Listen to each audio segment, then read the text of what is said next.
Yo, what's up, dogs? I am back once again with a movie review. And this time, I know it's very rare, but I'm actually on time and maybe a little early with a movie review. But we are going to be doing the good, the bad, and the silly with a little film called Christy, starring Sydney Sweeney.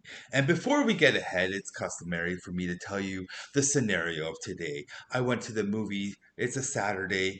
I saw it in just a good old fashioned regular screen, 1080p, nothing special. And there was what time did I go at? 12:30 in the afternoon, so a nice little matinee.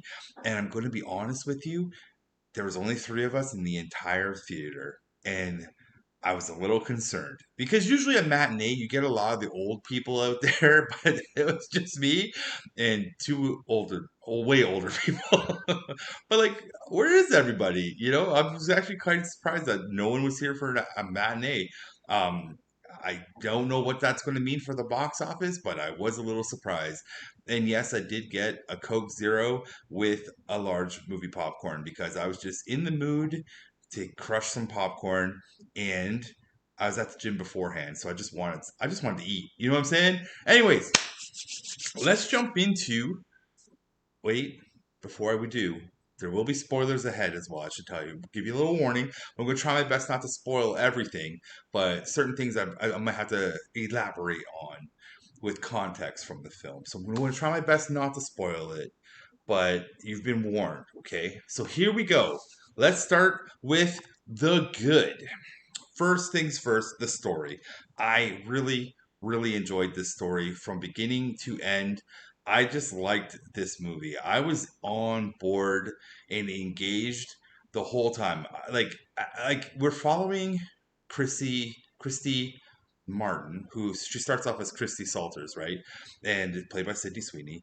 And we start off with this young girl who, and I'm not going to explain the whole story, but like we start off with this young girl. It takes place in like 1987, and we start with her in her like first fight at like a tough man competition thing, and she wins, and it kind of sparks this little bit of a interest of in people are interested in her and getting her developed as an actual boxer. And so she goes down this path of humble beginnings, and she meets eventually her husband slash trainer, Jim Martin, right? And there's a lot of trials and tribulations between these two people because we're following her in-ring career and how that is growing.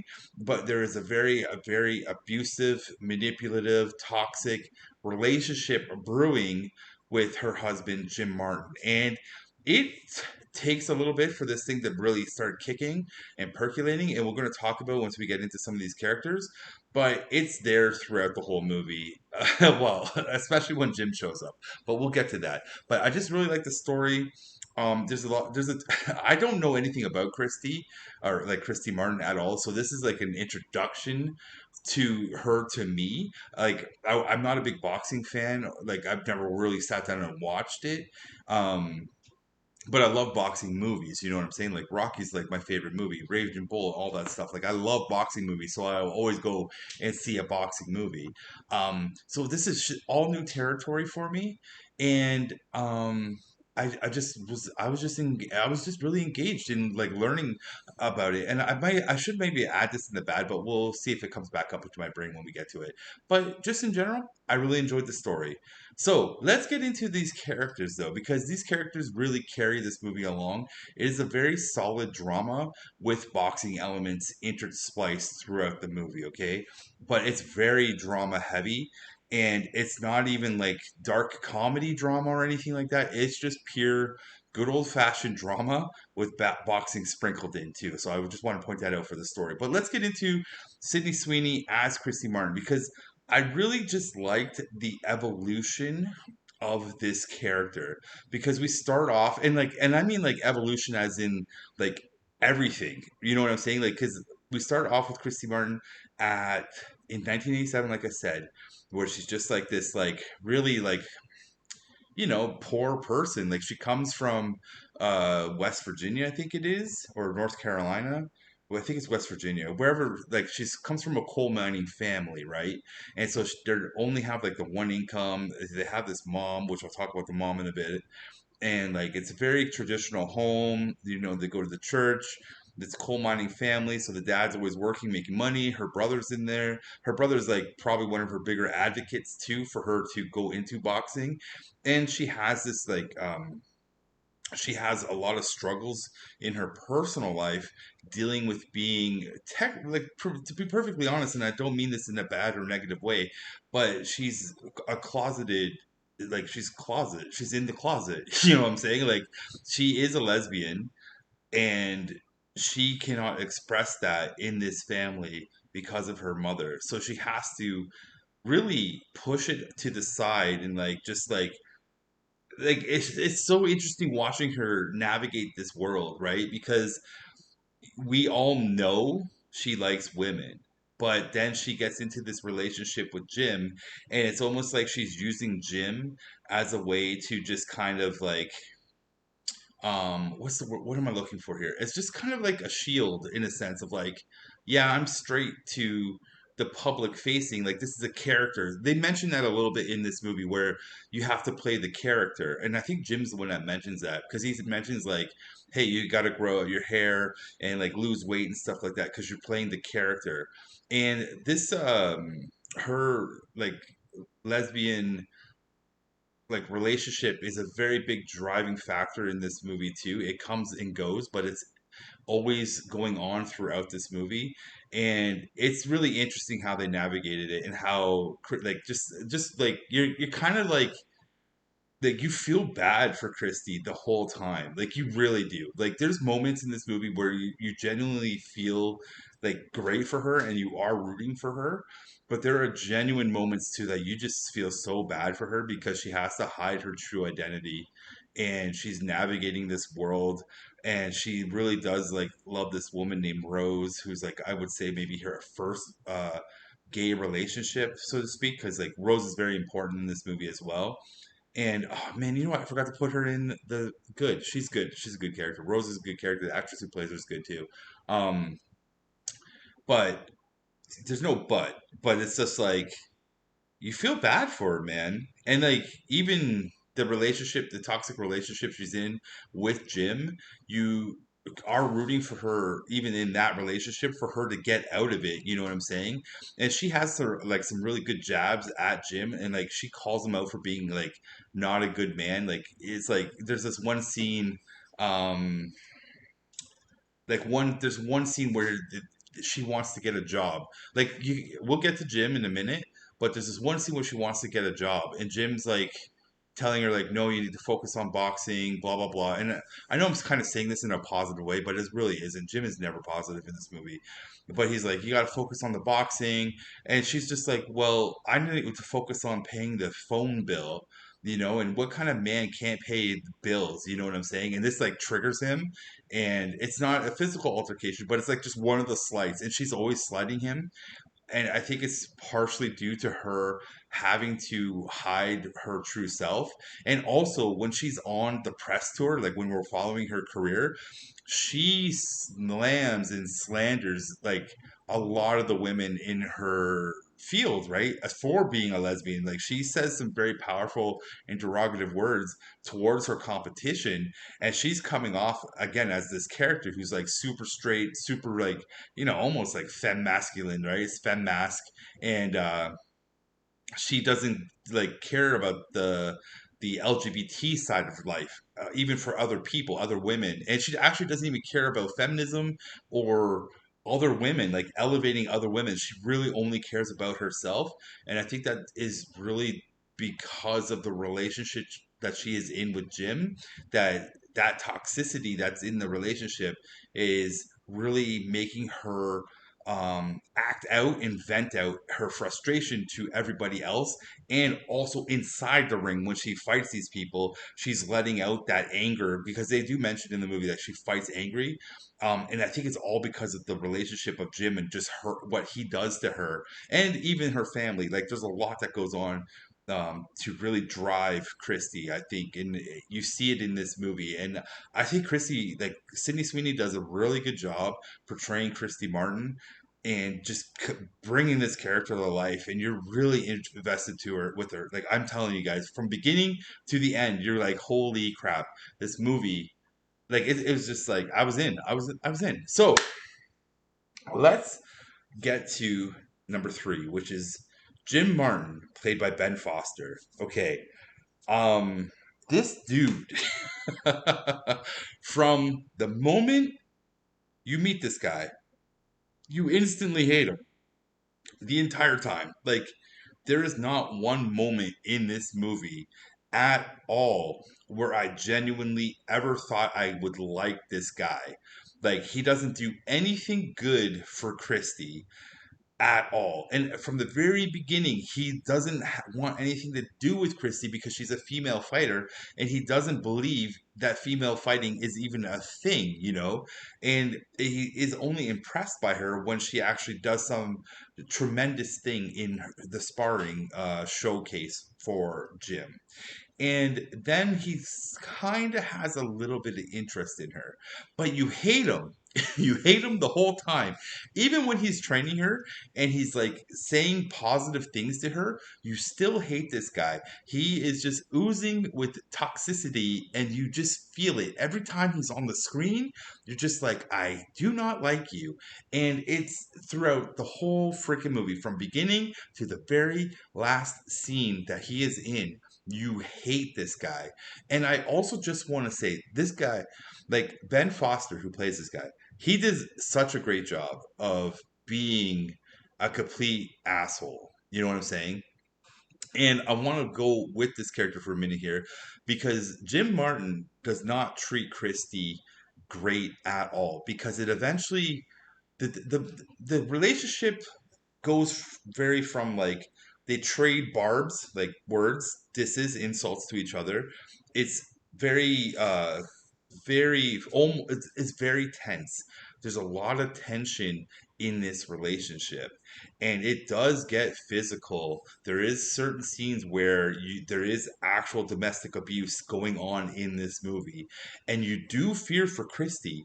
And there are scenes in this movie where like Jim is actually like also like belittled, and we'll get to that when we talk about Don King for a minute there, because like no one likes him. No one likes Jim at all. And you kind of just sit there and go, why is Christy with this guy? But it's because Jim is always dangling the keys in front of her. Like, before they even get to Don King, he's like, I will take you all the way. When you're ready, I will get you at that meeting with Don King. And he keeps dangling the keys in front of her. And even afterwards in the career, after she meets with Don King, there's even more where he's like really controlling her career and telling her the things to say, the character to play. She gets in trouble from Don King because of following what Jim wants her to say on national TV. And then there's the physicality, like I've already mentioned too. And there's a scene in this movie where he okay, so they have the fight at home, right? And she like says some stuff too. And he's always threatening to kill her. He's like, if you ever leave me, I will kill you. And he says that multiple times in this movie. But there is one scene in this movie. There's multiple scenes in this movie, but this one just really stands out where it's like okay, so I don't want to talk too much about it because I don't want to spoil it, but I kind of have to. But there's this one scene where Christy says some stuff, and it just makes Jim go, okay, okay, right on.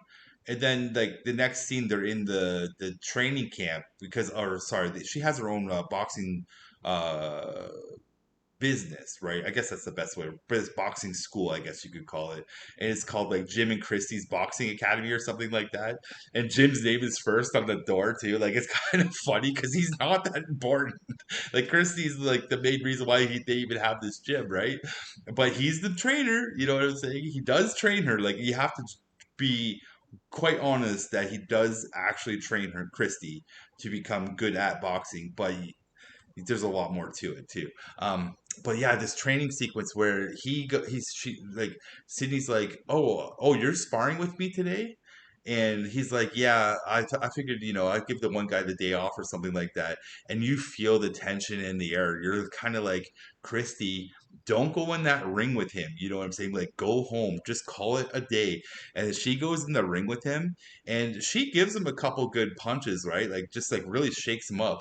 But there's this one point where he just lays her out, like one solid punch, like very like, I want to kill you type of punch, right?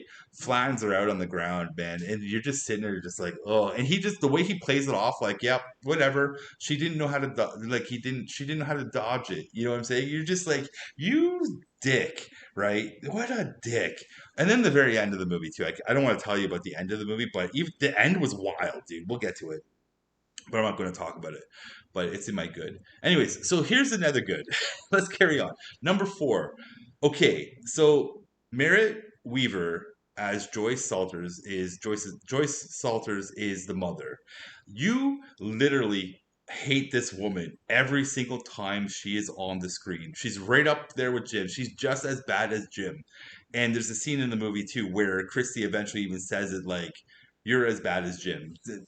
Not in exactly those words, but even Christy calls her out, and like, because like Joyce is like this weird old school mom who, she goes to the church, she's involved in the community. She doesn't like that the community is spreading these rumors about her daughter being a lesbian and hanging out with bros and doing all these things and stuff like that. And she really is pushing her to be like, straight, find a good man. Maybe you should go to church and pray the gay away and all this stuff. Like, you really do not like Joyce.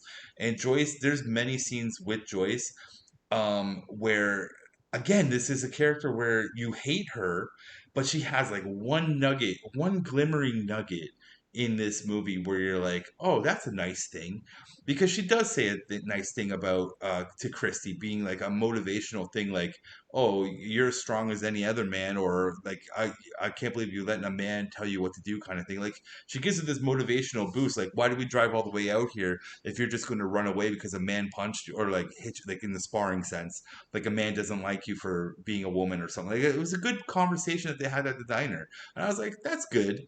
But then you go, then you just hate her again. She's so good. Like, that's the thing. Like, I put these guys in the good because their character work is so good that you genuinely hate these people every single time they're on screen.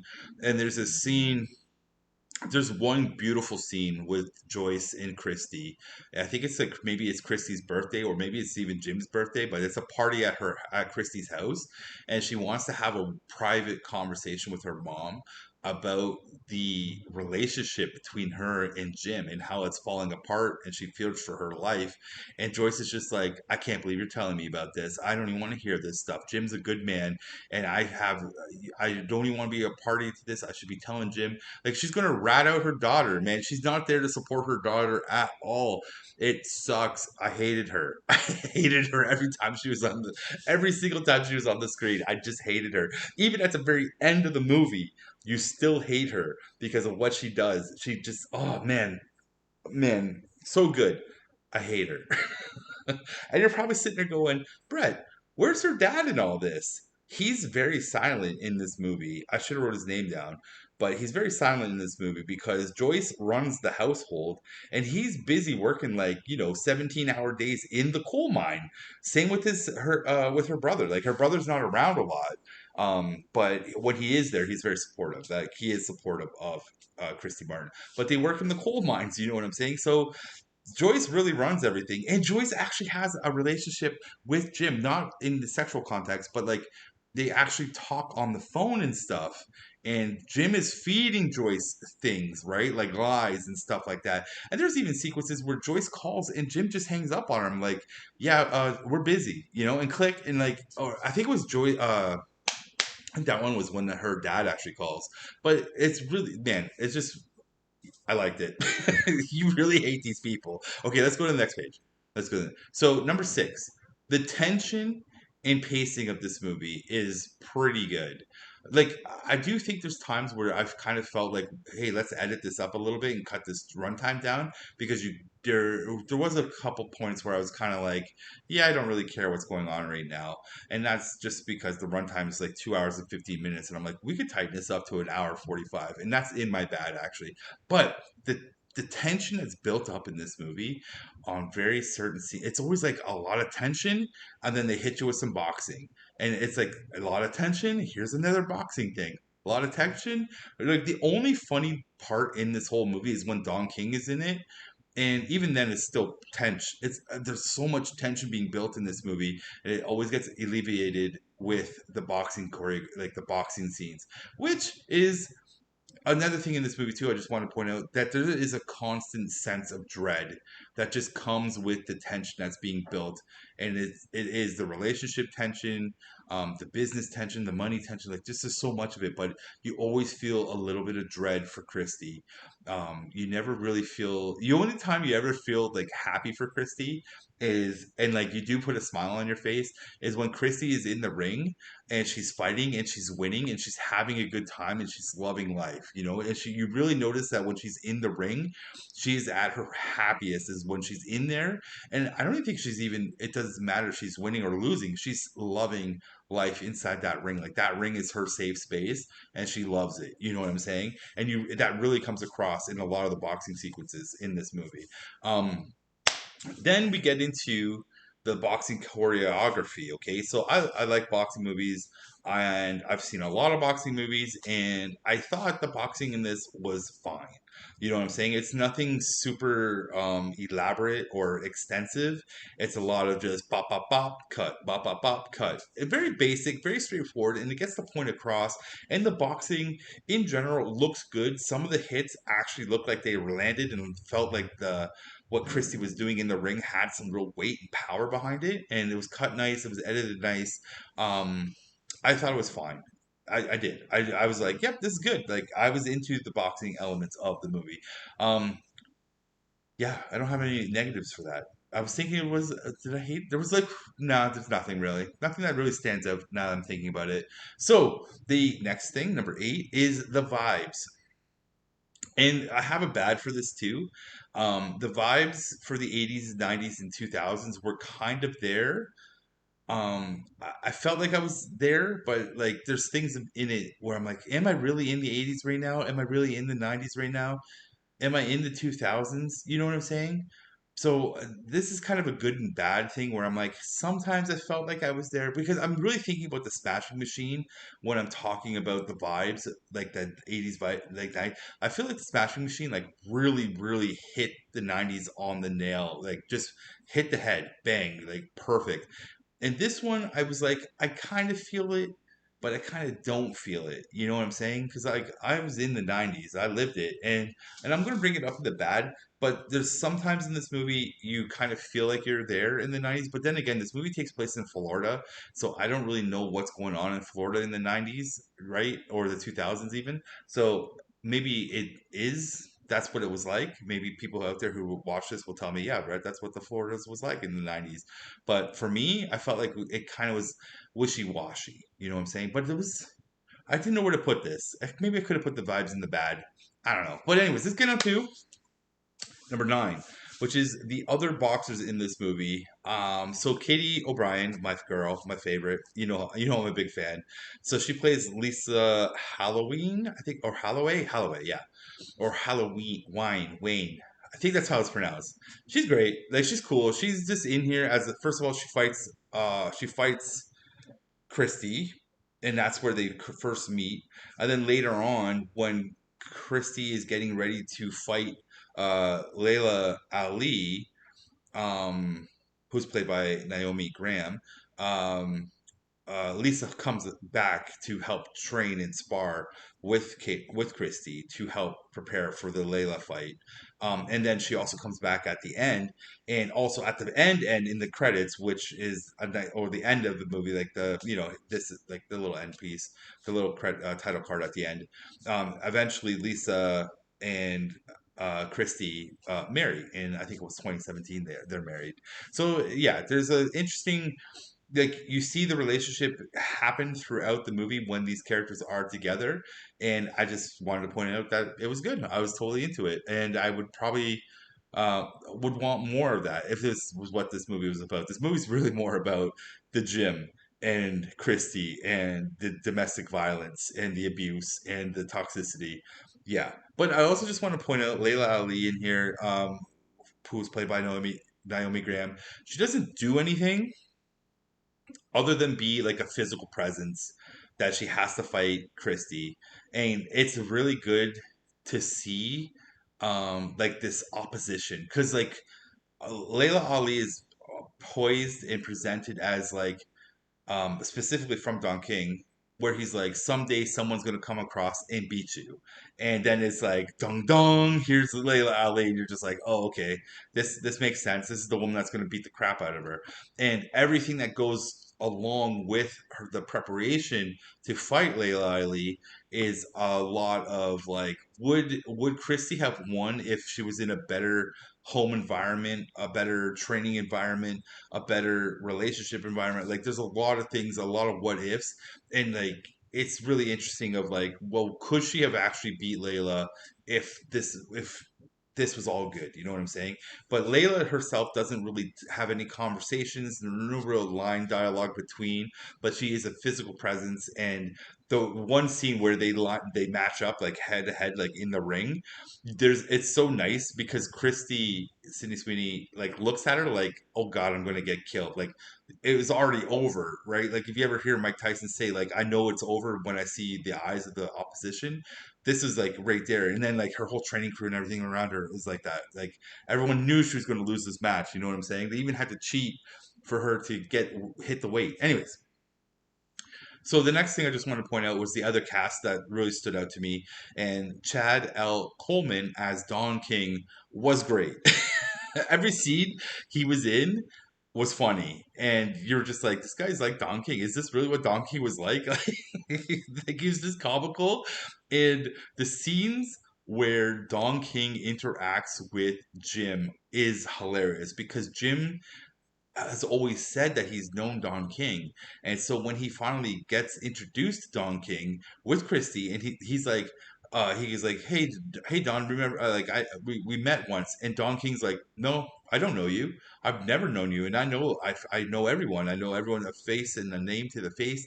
I don't know you. And Christy's like sitting there like, oh my God, this guy lied to me this whole time. And yeah, great. And like even like the contract signing stuff, there's a lot of moments where Don King just talks with Christy too, where it's like, don't fail me, blah blah blah. And like just the way Don King treats Jim is great. And that's probably one reason why I actually like Don King and in this movie. And I enjoyed him. Every time he came in the movie at the right time when we needed a little bit of a laugh. You know what I'm saying? And I think he's the only time in the movie where we kind of really get a genuine chuckle. Yes. And then there's this other character, Big Jeff, played by Brian Hibbard, who is just like I want to say, kind of like a manager trainer. He kind of runs the day-to-day operations of the boxing gym that Christy runs, and he also scouts out fights, stuff like that, and I guess maybe a little bit of promoter. But his role in this movie is also kind of like a family member, so to speak, and he's trying to look out for Christy's best interests, and he also is noticing like the home problems are starting to creep into her work ethic too, and he's trying to help her. I don't feel like they really fleshed him out enough, but there is scenes where they share together where he's like, I can help you. And there are moments in this movie where I'm like, please Christy, ask Jeff to do the deed. You know what I'm saying? Like make Jim go away. I was thinking that the whole time. Anyways, I liked him. I just want to point him out. He was a good positive character in this movie of Dread. And then the final thing that I loved about this movie, or the good, I really, really enjoyed the last 30 minutes of this movie. And I know I said, hey, we could tighten this up a bit, but that last 30 minutes needs to stay in the movie because I literally was in my chair, leaned forward in like disbelief of what was going on. And I don't want to talk about it, but I just want to point out there's when she drives home and pulls into the driveway, you could just feel the sense of dread in the air. And from that moment on, you're just like, holy crap, I cannot believe what's going on here. And it's great. I really enjoyed it. And I'm not going to talk about it. I'm just going to say I enjoyed it. I enjoyed it. That's all I want to say. And hopefully, when you guys watch the movie, you'll go, yep, Brett, I enjoyed it as well because I enjoyed it. And I'm still in disbelief about what the heck happened to Christy. I can't believe it. Yeah, I wish I could talk about it, but yeah. Anyways, maybe we'll talk about it later. But I just I liked it a lot. So let's go to the bad. It's quick. There was not a lot of bad in this movie. It took me a little bit to kind of figure out some bad here. So the runtime, like I said, if we could have cut this down to a nice, maybe like tight hour 45, I would have even went for a tight 2 hour because I was really invested in this movie. But there's probably 15 to 20 minutes that we could take in out of this film to really tighten it up and get us in and out a little bit quicker.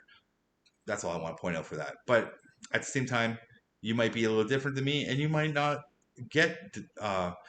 Maybe there's just a moment of boredom in this movie. I don't know, or maybe it was just too much of the same thing, and you're kind of like, okay, I get it. Let's get on to the next thing. You know what I'm saying? So, but maybe you guys would be like, Brad, I liked all 2 hours and 15 minutes of this, and I guess I could say the same. But I just feel like we can make it a little tighter, make it a get me in and out. You know, that's all. That's all. And I'm honestly looking for bad, to be perfectly honest with you. I don't know, maybe in the future I'll just put nothing bad, but we'll see.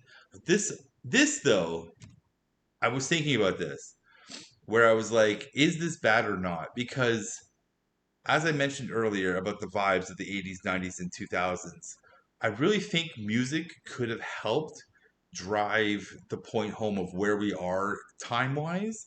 And there's not a lot of songs like that really are out there in this soundtrack. You know what I'm saying? And I know it started off with a track, a little banger, but then after that, maybe I'm just like I was just too invested. I didn't even hear music anymore because I was just locked in.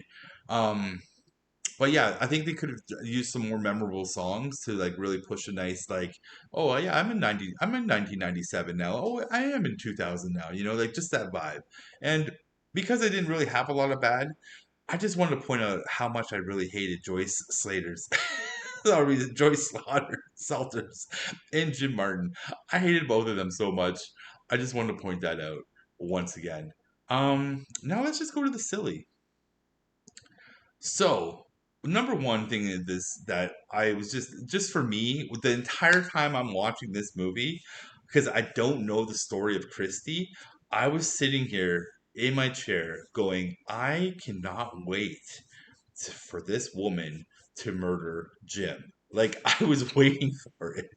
I thought she was either going to murder him or Big Jeff was going to murder him or something, but I was waiting for it for the whole 2 hours and 15 minutes and it didn't happen. So, yeah, I'm not going to say what did happen, but I was really rooting for Christy to murder Jim. Yeah. And then the last thing that I just want to point out was she has a beautiful BMW Z3 Roadster that's Barbie pink in this movie, and it's gorgeous. Oh, every single time that car was on screen, I'm like, man, I love that car. I think it might be my favorite BMW, to be perfectly honest with you. Because I remember seeing it in, is it in GoldenEye? That I think James Bond drives it. Is it in GoldenEye? But I've always been a fan of the Z3 Roadster, and just seeing it in Christie just made me smile, and I was like, "Yes, Christie, I love this Barbie pink Roadster." But that's all I got for the silly. Not that really not that much. And in conclusion, should you go and watch this movie? I think you should, especially if you think what I've talked about sounds interesting. I don't know if you should see it on the cheap night. I would see it on a cheap night, actually. I don't know if you should pay full price for it, but go on a cheap night. Maybe make it a date night, or just go and see it, or maybe go see it with the girlfriends. You know what I'm saying? Or worst case scenario, if you don't want to see it and you want to save your money for something else, I totally understand that. So stream it when it comes out. You know what I'm saying? At the comfort of your own home, because I think it is a pretty good movie. Yeah, it's enjoyable. I enjoyed it. And that made me sit there and go, is this a rewatchable kind of film for me? And I don't know. So that's where I'm at, like with the movie collection side of things. Would I add this to my movie collection? I don't know if I would because I don't know if I actually want to ever rewatch this movie again. So if I do want to rewatch it, I think that's when I probably would stream it again. It'd be like, oh, it's on Prime. I really like this movie. I'll watch it.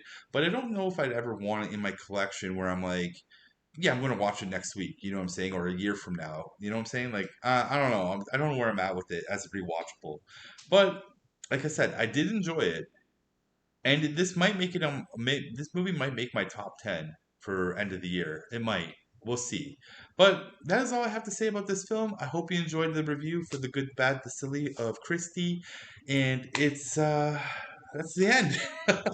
I'm trying to get better at these guys, you know it. So that's all I have to say about this movie. Leave a comment in the comment section below. Let's chat about it. I'll try not to spoil it in the comment sections. Hit the like, hit the subscribe, hit the notification bell, and all that fun jazz.